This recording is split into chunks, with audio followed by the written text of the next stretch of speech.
Okay, so we'll take a look at number 94 here. Sand is poured into a cone-shaped pile whose height is twice the base radius. At the instant the pile is 20 feet high, the base radius of the pile is increasing at a rate of 5 feet per hour. At that same instant, what rate is the sand being poured onto the pile?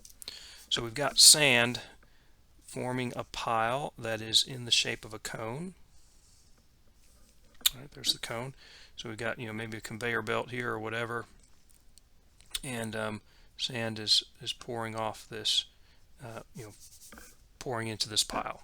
Okay, so what dimensions do we have? Well, one thing we have is we have the base radius of this. Each cross section is a circle in a cone, and so this distance here is changing as that pile grows.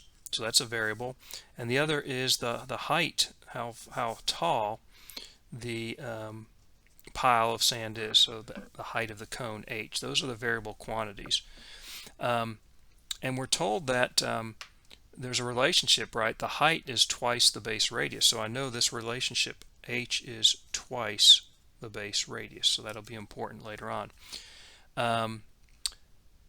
At the instant the pile is 20 feet high, the base radius of the pile is increasing at a rate of 5 feet per hour.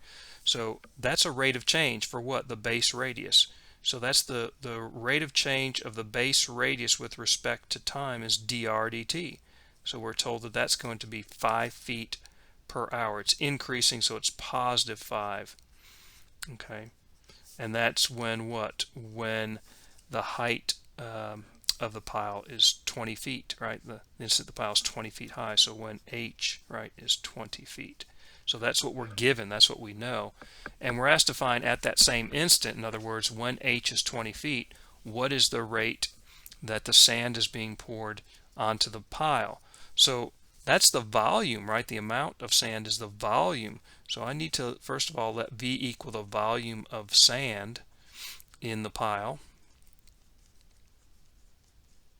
so that I can say I want to find dV dt, right, at the same instant when h is 20 feet. Okay, so the equation, you need to know the equation that relates the variables of interest, and that is the volume of a cone. The volume of a cone is 1/3 pi r squared h. That's the volume of a right circular cone. It's actually 1/3 the volume of a cylinder of the same base radius and height, it turns out. And notice that this includes not just the variable r, where we're given dr dt, and v, where we're finding dv dt, but h, h. And h is changing. We could find dh dt, but we don't need to, because h is equal to 2r. I can just plug in that and I get my equation in terms of v and r only. So if I replace this with 2r, what do I get? 2 times 1/3 is 2/3 pi.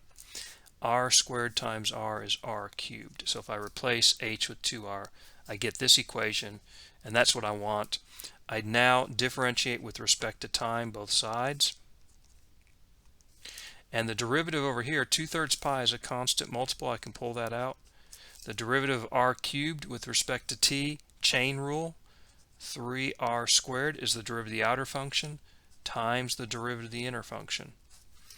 Right? Remember, we're taking the derivative with respect to t, not with respect to r. We want the rate of change of the volume, the amount of sand, with respect to time. Okay, now it's just a matter of plugging in the quantities we know. dr dt is 5 feet per hour. Plug that in for dr dt. Now, one thing is, we're given here h is 20 feet. You say, well, wait a minute, I need to know r. Well, we have the relationship, right? So when h is 20, notice the value of r is going to be what? 1/2 of h is 1/2 of h, or 1/2 of 20 is 10 feet. So I can find that value for r at that instant. So I can plug in r is 10 here, get 100. dr dt is again 5. You get the result. you can plug in and get the quantity. Of course, your units are going to be what for volume, since the height and radius are given in feet. The volume is cubic feet per hour. Sorry, the volume is cubic feet, so dV dt is cubic feet per hour. Hope this helps.